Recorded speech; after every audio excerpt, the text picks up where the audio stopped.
This is Tayyaba, welcome to Zenith Guru. आज हम पढ़ेंगे क्लास 6 का चैप्टर 5 पंचायती राज। तो हम पहले ये जानते हैं कि पंचायती राज होता क्या है। तो पंचायती राज को समझने के लिए पहले हमें ये देखना पड़ेगा कि जैसे हमारे यहाँ पे सेंट्रल लेवल पे एक गवर्नमेंट है और एक स्टेट लेवल पे गवर्नमेंट है।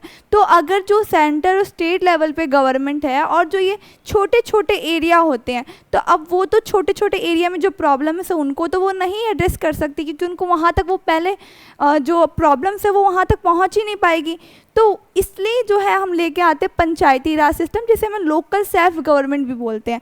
यानी जो लोकल एरिया में जो प्रॉब्लम होती है उनको एड्रेस करने के लिए जो हम लेके आते हैं वो हमारा पंचायती राज आता है। जैसे कि विलेज लेवल पे हम लोकल सेल्फ गवर्नमेंट की बात करते हैं तो वो हमारा पंचायती राज होता है, और जो अगर हम अर्बन एरिया में बात करते हैं तो वो होता है हमारा म्यूनिसिपैलिटीज़। जैसे कि पंचायती राज एक system of local self government है इंडिया में। It empowers village town to manage their own affairs including development, infrastructure and social welfare। ये एक form of local self government है, ठीक है।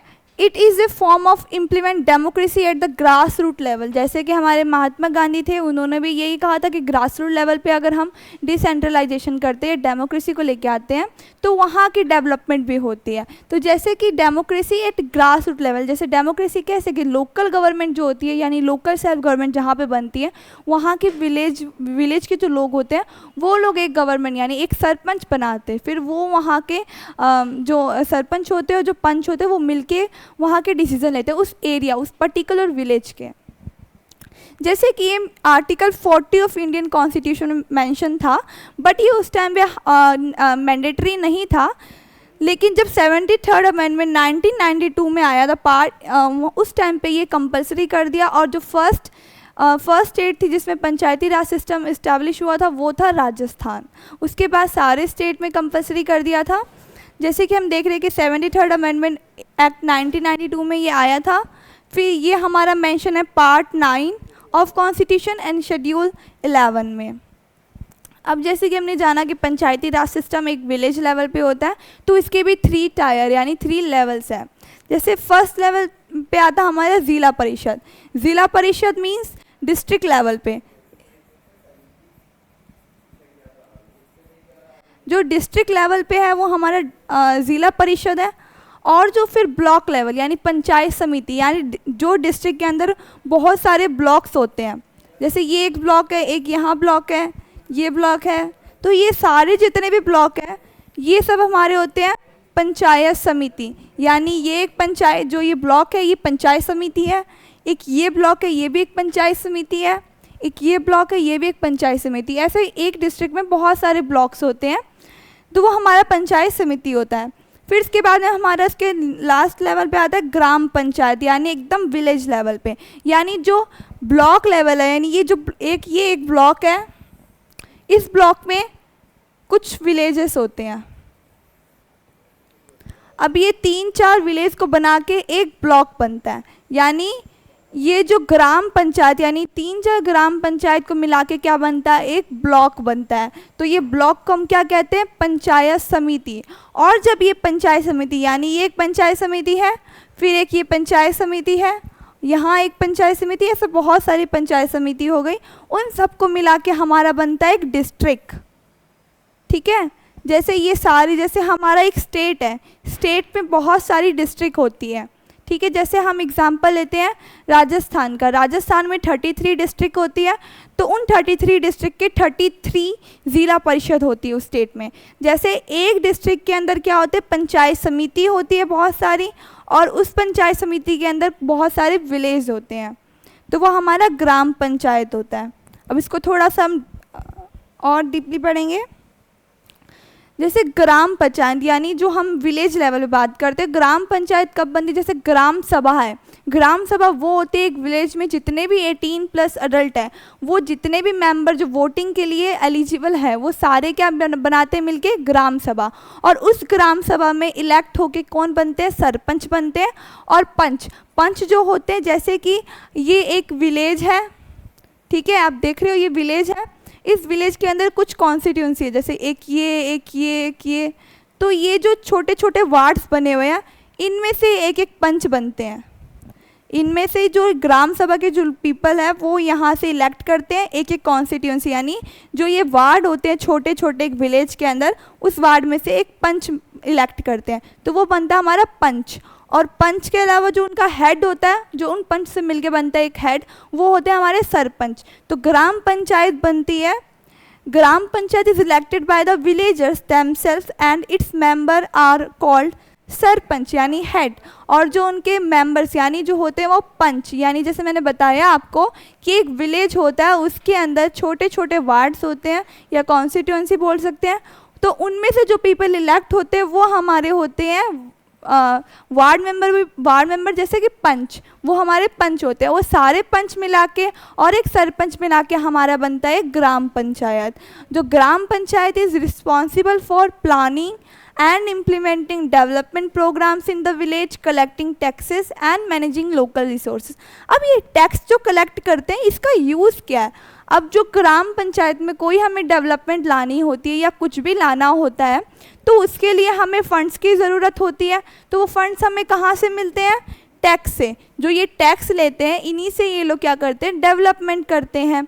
और अगर जैसे ग्राम पंचायत के जो मेंबर है, ये जो पंच है, अब ये सोच रहे होंगे कि इनका इलेक्शंस कौन करवाता होगा, तो इनके इलेक्शंस करवाते हैं हमारे स्टेट इलेक्शन कमीशन। ठीक है, तो अब यह हमने पढ़ा था ग्राम सभा वो होते हैं जो कि 18+ अडल्ट होते हैं उस विलेज के, वो सारे ग्राम सभा के मेंबर्स होते हैं। तो ग्राम सभा इज़ ए की factor in making the gram panchayat play its role and be responsible. It is a place where all plans for the work of the Gram Panchayat are placed before the people. The Gram Sabha prevents the Panchayat from doing wrong things like misusing money or favoring certain people. So it plays an important role in keeping an eye on the elected representative of and in making them responsible to person who elected them. तो ग्राम सभा के बारे में हमने ये पढ़ा कि ग्राम सभा जो है वो 18+ के अडल्ट मेंबर्स होते हैं उनसे मिलके बनता है, और जो ग्राम सभा है वो इलेक्ट करते हैं पंच और सरपंच को, जिनसे मिलके बनता है ग्राम पंचायत विलेज लेवल पे। और इसकी जो ग्राम सभा मीटिंग है, जो भी इलेक्टेड रिप्रेजेंटेटिव उन सब की मीटिंग होती है 4 टाइम्स, यानी साल के अंदर 4 बार मीटिंग होती है, उसे हम बोल सकते हैं ग्राम सभा मीटिंग। अब हम आगे बढ़ते हैं। पंचायत समिति यानी ब्लॉक लेवल पे, यानी ब्लॉक लेवल पे हमारे पास कुछ विलेजेस आते हैं, जैसे ये विलेजेस, जैसे मान लो कि इन 3 विलेज को बन के हमारा ब्लॉक लेवल बनता है, यानी ये एक ग्राम पंचायत, ये भी एक ग्राम, यानी 3 ग्राम पंचायत को मिला के हमारा बनता है पंचायत समिति। अब वो डिपेंड करता है कि विलेज कितना बड़ा है, तो अगर जैसे विलेज कुछ छोटे छोटे तो वो 4-5 भी हो सकते हैं, अगर बड़े हैं तो वो 3 भी हो सकते हैं। तो हम ब्लॉक लेवल पे बोल सकते हैं पंचायत समिति को, जैसे कि 2-3 विलेज बना के या 3-4 विलेज बना के जो एक ब्लॉक बनता है उसे हम बोलते हैं पंचायत समिति। तो panchayat samiti is a second tier of the panchayati raj system. It operates the block level which is a group of villages. The Samiti is responsible for coordinating and overseeing the activities of Gram Panchayat within its jurisdictions. Samiti is elected by the members of Gram Panchayat within the block. It is responsible for providing basic amenities services to the people in the block, such as education, healthcare, sanitation. It also plays a planning and implementing development programs for the blocks. यानी जो planning वगैरह development programmes होते हैं वो implement कराते हैं उस block के अंदर। तो ये हमारे होते हैं पंचायती समिति के जो मेंबर्स होते हैं उनका काम होता है। समिति होती है वो इलेक्टेड बाय द किससे होती है? ग्राम पंचायत के मेंबर से। ठीक है, यानी पंच जो होते हैं उनसे इलेक्टेड होती है। अब हमारा 3rd टियर आता है ज़िला परिषद, यानी अब ज़िला परिषद के अंदर सारे पंचायत समिति और ग्राम पंचायत, यानी ज़िला परिषद के अंदर हमारे जो पंचायत समिति है वो आते हैं, फिर इन्हें बोलते हैं हम ब्लॉक लेवल। तो सारे ब्लॉक्स किस में आते हैं? ज़िला परिषद में। और जो ये पंचायत समिति है ये बनती है ग्राम पंचायत से। ठीक है, तो ये हमारा हो गया पंचायत समिति और ये हमारा ज़िला परिषद। ज़िला परिषद के अंदर आते हैं सारे पंचायत समिति, और पंचायत समिति किससे बनती है? ग्राम पंचायत से। अब ये हमारा zila parishad is the highest tier of the panchayati raj system. Operating at the district level यानी एक डिस्ट्रिक्ट का क्या होता है, ज़िला, यानी डिस्ट्रिक्ट लेवल पे हम बोल सकते हैं कि वो जो ज़िला, एक डिस्ट्रिक्ट की ज़िला परिषद होती है, जहाँ पे जो CEO होते हैं वो होते हैं हमारे IAS या RA, जो स्टेट सिविल सर्विस होते हैं, तो वो भी हो सकते हैं। अब it act as apex body for the entire district, overseeing and coordinating the activities of the gram panchayat, panchayat samiti, और ये साथ में क्या करते हैं, जो स्टेट जो भी पॉलिसी प्रोग्राम्स या गवर्नमेंट जो पॉलिसी प्रोग्राम्स लेके आती है उनको इम्प्लीमेंट करना, यानी उनको उस चीज़ के बारे में अवेयर करना, वो सारे इम्प्लीमेंटेशन कौन करता है, ज़िला परिषद करती है। तो zila parishad is responsible for planning and implementing development programmes at the district level. It also plays a crucial role in monitoring the performance of lower level panchayati raj institution, ensuring their accountability and effectiveness. The Zila Parishad is responsible for allocating funds to the lower level institution, ensuring their financial sustainability and enabling them to carry out their functions effectively. यानी ज़िला परिषद हमारे district level पे होते हैं और इनका CEO होते हैं जो इनको पूरा संभालते, वो होते हैं हमारे IAS और या RAS भी, मतलब जो कि स्टेट सिविल सर्विस होते हैं वो हो सकते हैं। RAS जो बेसिकली राजस्थान के होते हैं, जैसे बिहार में होंगे तो वहाँ के स्टेट सिविल सर्विस अलग ऑफिसर होंगे, तो वैसे ही हर एक स्टेट के अलग अलग सिविल सर्विस ऑफिसर होते हैं, तो वो क्या करते हैं, इनको पूरा मैनेज करते हैं। तो ज़िला परिषद के अंदर मेंबर्स MP MLA भी वहाँ के जो मेंबर्स होते हैं वो भी इसमें शामिल होते हैं इस मीटिंग के अंदर।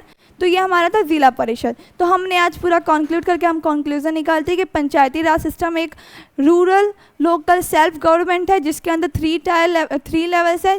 हमारा फर्स्ट जैसे ज़िला परिषद है, फिर उसके नीचे आता हमारा पंचायती समिति, फिर उसके नीचे फिर हम थोड़ा और जाते तो विलेज लेवल पे आता हमारा ग्राम पंचायत, और ज़िला परिषद जो है वो डिस्ट्रिक्ट लेवल पर आते हैं। सारे जितने भी पंचायत समिति है यानी ब्लॉक लेवल के जितने अलग अलग सब ब्लॉक को मिला के बनता है ज़िला परिषद, और जो ब्लॉक है यानी पंचायत समिति है वो बनती है हमारी ग्राम पंचायत को मिला के। तो ये था आज हमारा टॉपिक और ये हमने अच्छे से कवर कर लिया है। Thank you for watching.